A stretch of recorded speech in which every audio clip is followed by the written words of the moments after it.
welcome to another edition of Say It Loud on Ghanaweb TV with me, Ishmael Batoma. The 2020 elections was marred by pockets of violence which led to the death of at least 8 people. Some sustained serious injuries. In the Ablekuma Central constituency, 5 people were shot at the constituency's collation center, leading to the death of 1 person and the 4 others sustaining life-changing injuries. We are now at the home of one of the victims who survived. He is a journalist, Pius Asiedu, and he was injured. He was shot in the line of duty as he was working at the polling station. We are going to interact with him to see how he's coping since the incident and whether justice has been served yet.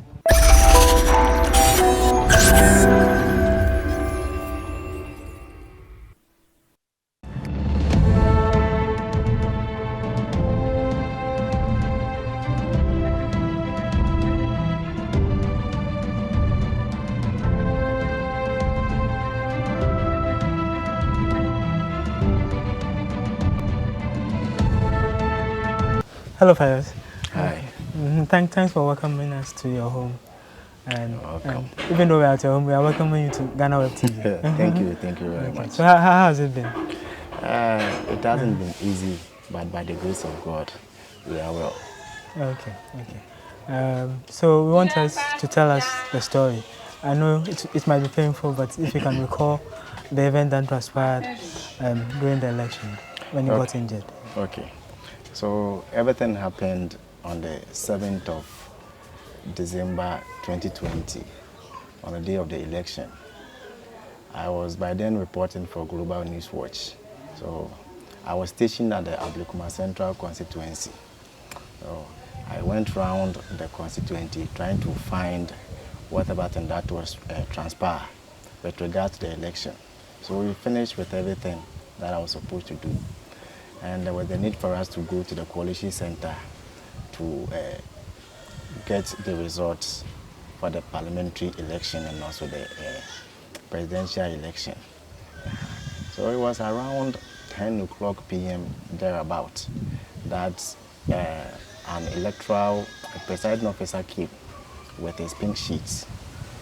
And then there was some kind of argument about the pink sheet, that there has been some kind of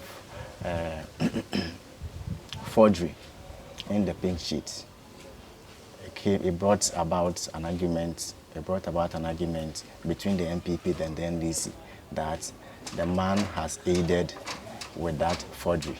So it wasn't supposed to be accepted and the argument was coming from the point of the NDC. Then the MPP people were saying that they won't accept it. It has to be written. So as it was just back and forth. Well, the police came in and then wanted to calm down issues. What happened was that by then, the polling agent for MPP had gone home.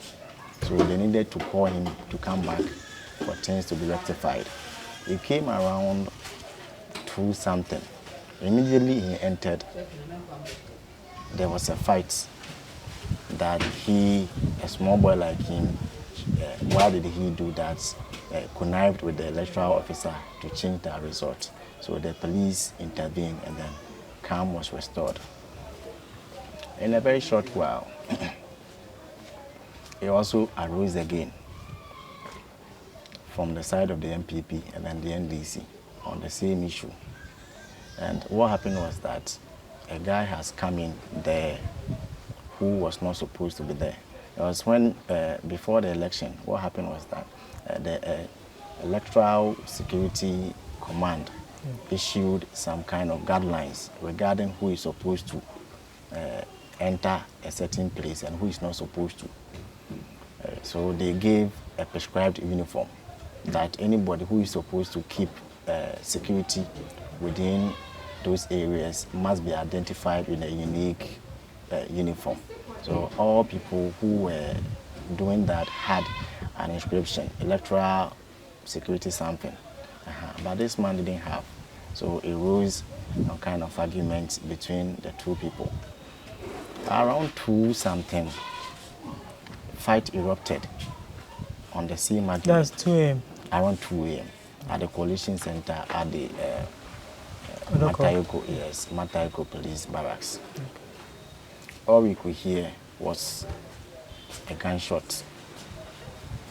All you could hear was a gunshot at the first point. I was filming the incident. So when I heard of the first gunshot, and I have to position put back my camera and then seek for refuge. We were in a confined church room because of the COVID within that time. They didn't want a lot of people to enter. So within the church room, there was a security man, a military man at the gate who was ensuring that a number of people come in within a specific time, and then when they come to submit their pink sheet and then go out, another two will come. Yes. But because we were security media men, we were allowed to enter. So by then, when the gate was closed, I wanted to move out, but I couldn't. So as I was running to seek for refuge within the church room, I heard another shot. Oh, it dawned on me that no, I have to go out. Because by then, people were just finding place. It was all pandemonium, noise, shouting, and all sorts of things. Yeah. So immediately I got to the gate. I got to the entrance of the church. It was a metallic gate. So I was checking it to move out. As I held it, opened it, immediately I was stepping out. I heard a gunshot. All that I could do, it has swept me off my feet. Yes, and then I fell. And the rest was just pain. Then people were just walking over me. So at a certain point, it left with only me on the floor. It was left with only me on the floor. I was shouting that in pain. I was shouting with pain. So I have to stand on my right leg and then move out a bit. As I was moving out, I couldn't. So I fell on the ballot papers, the boxes, ballot boxes cover. I don't know, that's white thing that they stand, the boots. Yes, it was packed. The box. Yeah. It was packed in front of the church house. Yes, so I fell in it, and then still the shooting was going on. People were crying and then shouting with military presence. Oh. So the person was just shooting rampantly. Did they target you or something? Yes, because what happened was maybe I think they wanted to arrest him. So he was also trying to scare the people and then find his way. So it was a give and take affair from the military, police, and then the guy himself. So he was shooting at the military men and they were also shooting at him? I was just hearing the sound of the bullet. I was just hearing the sound of the bullet. So there was a military man who came around me, and I told him that I'm in pain, if he could help me. Then he told me that there's no car. So you are on your own getting out?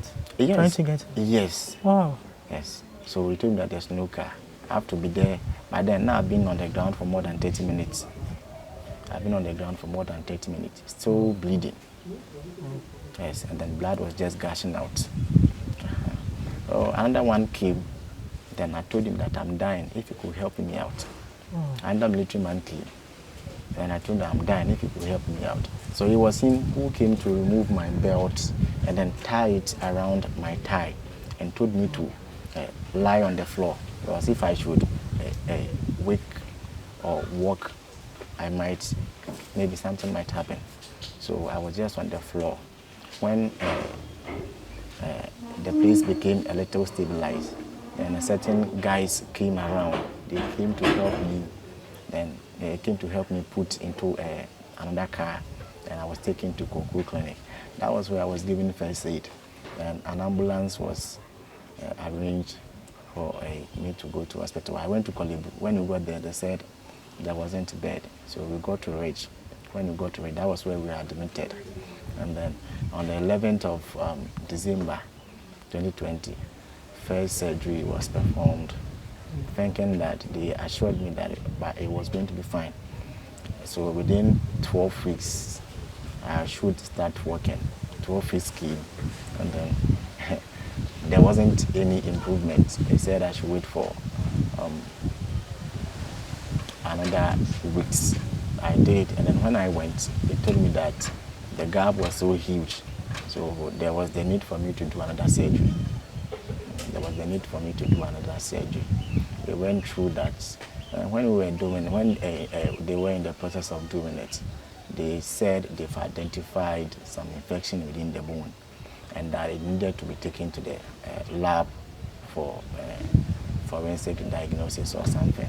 So they did, and then they came to tell me that they have to first of all cure that one, cure the infection before the surgery could be carried on. I remained in the hospital for 5 weeks, where they gave me some medications for that one to be done. And then they placed in a bone cement within the leg for that 5 weeks. After that, they made me come home for preparation, and then preparation, financial and other things. Then I went for grafting. I went to do grafting. Yes, I went to do grafting. When they did the grafting, there was a swelling at the affected area. Okay. Yeah, so I went to tell the doctor, and he said there has been some accumulation of blood and something. So I have to go on the 24th of December for that one to be done. I also went for that one to be done. And yes, still, the issue wasn't okay. I wasn't still being able to walk. So the doctor, what he told me was that the issue, the way he was seeing it, it isn't how it is. It's different from the way he envisaged.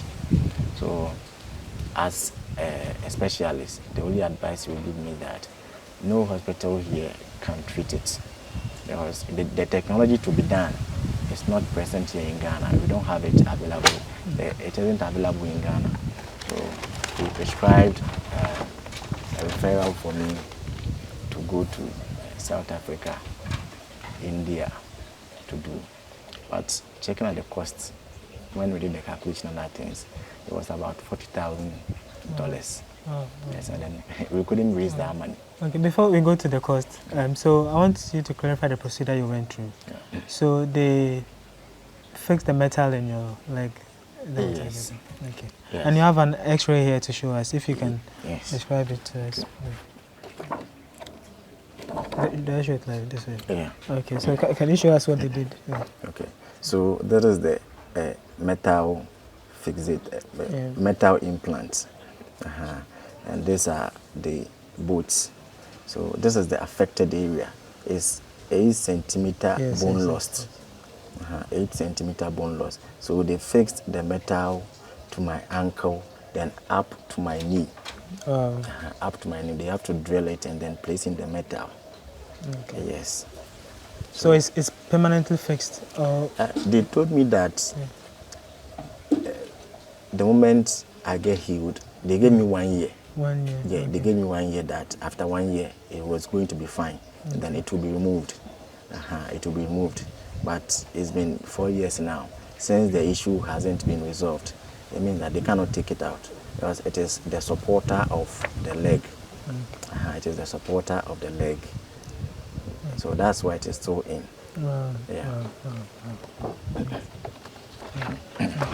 So how have you been managing with the cost? The cost of treatment, how has it been on your family? It hasn't been easy. Do you get any support from the government? I don't know. I don't get any support from the government. Initially, when we were at the hospital, I had a call from the Minister for Information by then, Kwadwo Nkrumah, that he will come and then pay me a visit, an official visit. So I sent it to the editor who assigned me to the work, and he said by then I wasn't of myself, so I couldn't even communicate. But he assured me that they will be coming, but they never came. Before that, I've tried several ways and means to let the government know of my issue, but all my effort has been futile. Okay, but what about the local authorities here, the MPs and stuff? Yes, I went to the MPs, both MPs, the former and then the current. The former MP, I called him initially, who was for MPP. Yes, I went to, I called him that this has been the issue. And then he was even surprised. Oh, you are the one. I didn't even know that you were in my constituency. So where are you located? I told him, and he said I should send him my number, my name. I should send him my name, and then I did. So I was waiting for him. I didn't hear of him, so I called him back again, and then he just shouted at me. And then afterwards, anytime that I call him, the number is busy. The number is busy. The number is busy. And the current MP, I went to his office. I went to discuss it with him. That has been the issue. By then, when I was going to do my third surgery, they wanted me to do some scan. They wanted to do some scan, me to do some scan. And then it was very costing. I was doing a total scan of my body. And it was costing about 2,280. So I went to him to tell him that this has been the issue and I can't raise that money by myself. So when they need to help me on that, he agreed that he would help. So I went to him, he told me to come this day. I will go, they told me that he isn't there. I will call him, he told me that he's doing parliamentary work, so I should call him in the evening. I did for about more than 6 months. It came to a time that he was no more responding to my calls, nor messages. So that has been the issue with him. So far, how much have you spent on the treatment? It's a lot. It's a lot. Because every surgery that they do, from the hospital, post-hospital fees, post-hospital charges will not be part. From the hospital, we need about 18 to 20,000. Wow, every surgery? Every surgery. And you've had 3? Yes, I've done 4. 4? Yes. I've done major 1, 4, and then 2 minor ones.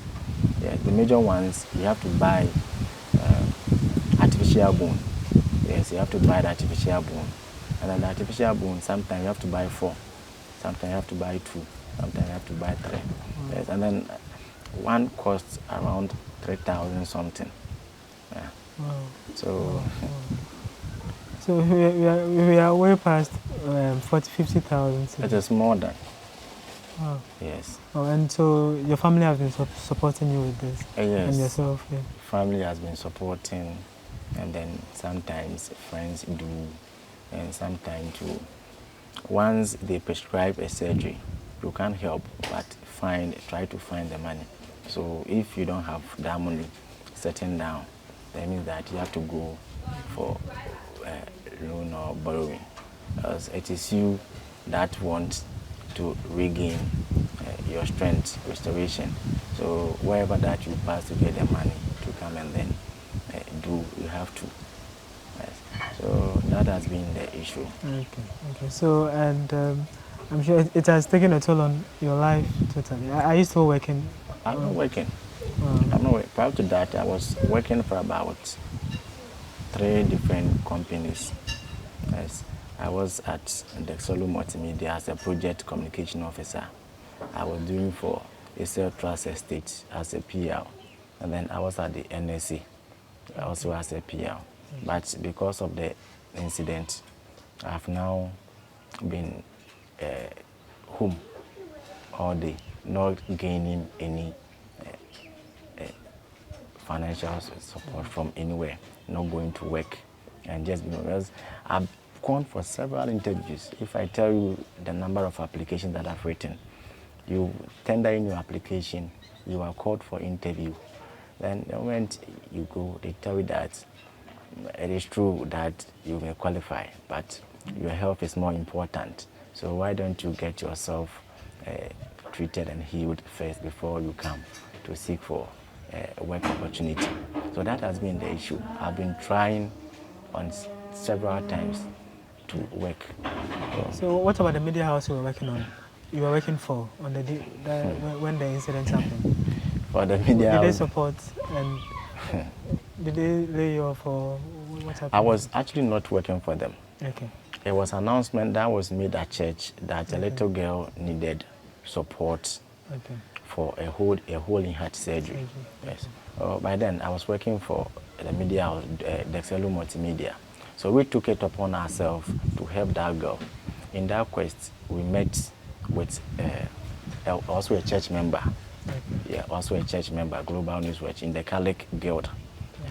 So because he was in the Catholic Guild, he said that he can take it to a higher level. by then, Radio Angelus, Andy Manume, and then he said he will help with that in order for us to be able to raise that fund for the girl. So that was where we met. And then he one day contacted me that, I want you to help me in the coming election. By then I was busily working for the NSA. But by then Ghana was playing the Champions League protocol. And then, yes, the Kotoko and House were playing the Champions League. So I was always busy, Sundays, Saturdays, Sundays. So he has to even force me to be able to get my consent. We did, and when the incident happened. Okay. With this, we'll go for a short break. We'll be back to continue our conversation with Pius.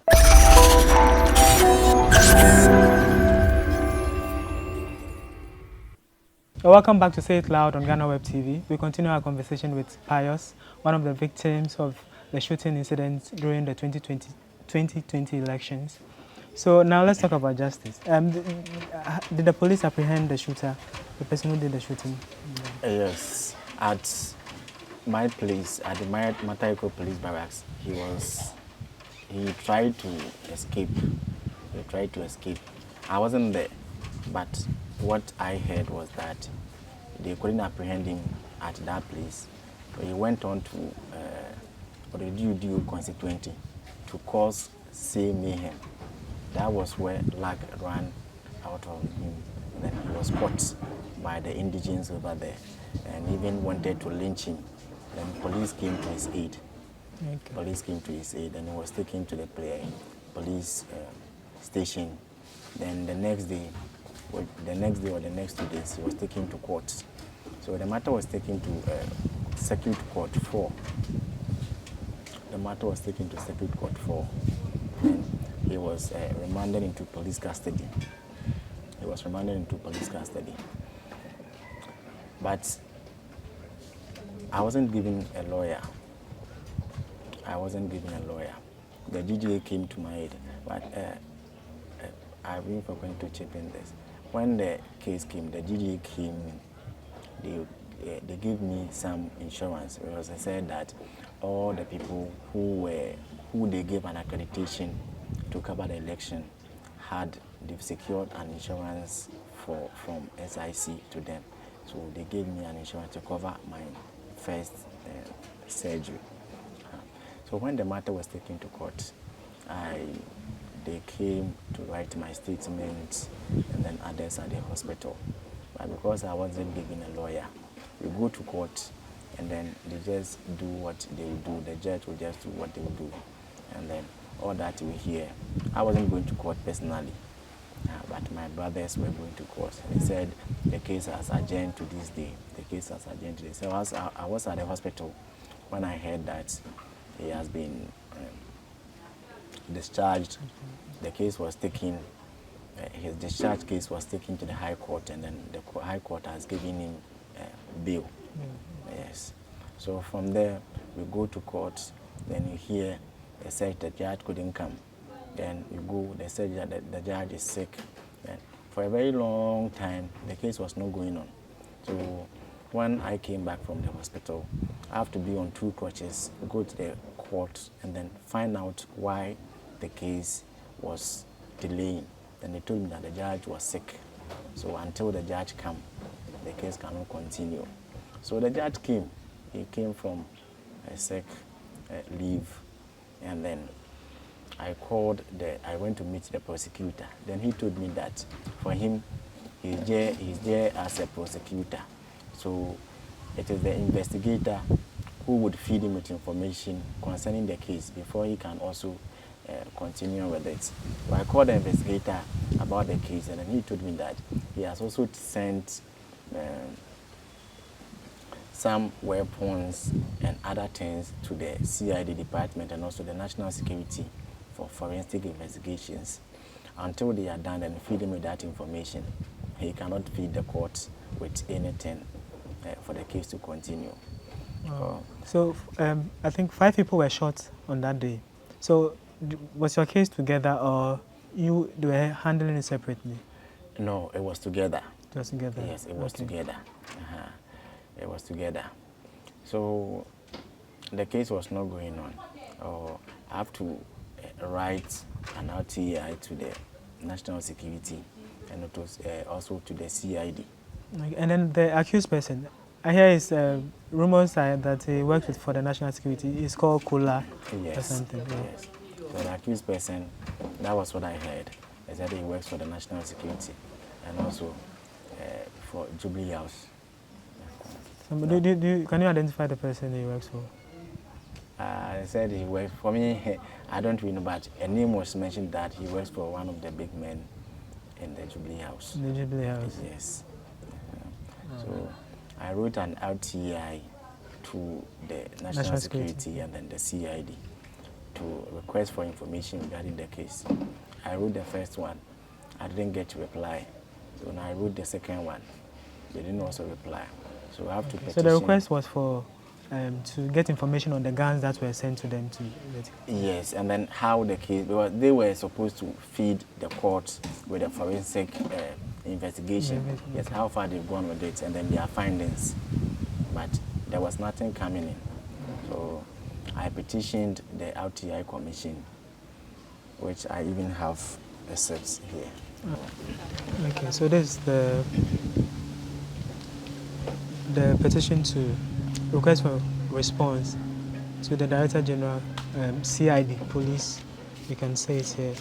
And then, are these copies or they are two different institutions? Okay, this one is to,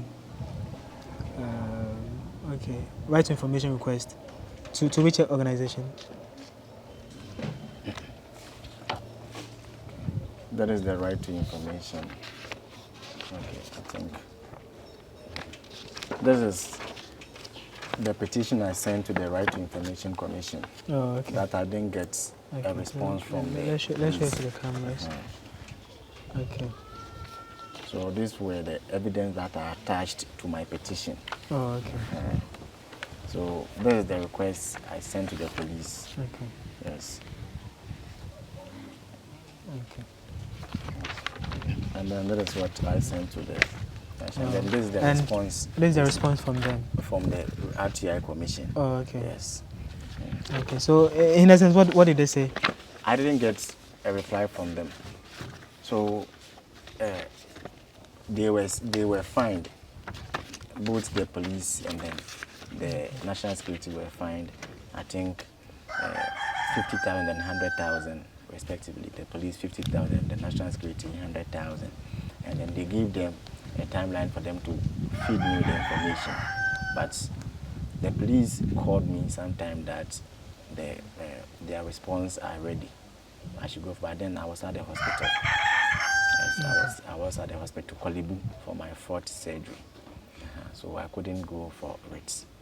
Yes, I couldn't go. But the National Security have still not contacted me. Okay. Yes. Okay, so as we stand today, so what's the status of the case? I learned the judge who was first of all handling the case died. Wow. So they have to change the judge for another person to come. The person is a woman who is now taking up the case. So the status of the case, I think they said it is now with the Attorney General. Is that the Attorney General's office? Yes. They are taking it over from the police?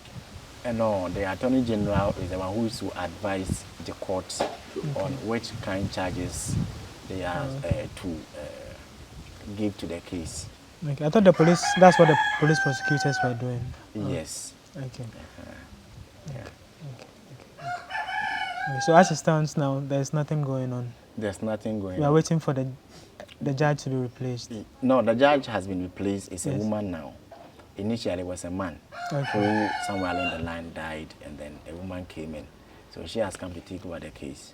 And the case has moved to the Attorney General's office. So from the Attorney General's office, then it will be given a judgment will be given to the court. Attorney General will be the person to pronounce the judgment. From looking at the case, maybe this is what the charges. You mean pronounce the charges against the person? Against the person, then the court will also go according to what the state attorney has said. So that is the state of the case now. My little gathering. Okay. Yeah. Okay. So we pray that with this maybe the authorities will be reminded of this case.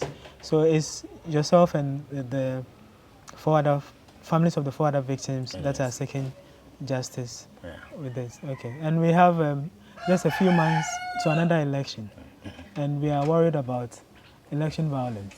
So we pray that the government will help you get some justice. We pray that the government will help you get justice. So what message do you have for Ghanaians and journalists who are working on the line? What do you have? So what pains me much is if I go to sleep, wake up in the morning to rise from bed and then still look for crutches before I'll be able to walk. It pains my heart that a person who initially I will just wake up, do my things, then go to where I'll go to work. But now I have to look for my crutches before I'll be able to walk. There's nothing that I can do. There's nothing that I can do. So the advice I will give to the government and then all political parties is that you are the ones who enact the laws for this country. Then first one happened in 2018. Ablekuma Central, Ablekuma West Wogon, constituency. A lot of shooting incident came. Then laws, a commission was set aside to investigate. After that, during the 2020 election, it was said that no more vigilantes to take over elections. Parties are not going to, the laws is not going to condone parties who bring about these vigilantes to come and then take over elections. You go to enact laws, then the same people go to break the law by finding macho men to follow you, causing mayhem, and then a lot of issues around elections. But ask yourself, for you are protected. The person who will be hurt, as I'm here today, I was a breadwinner for someone.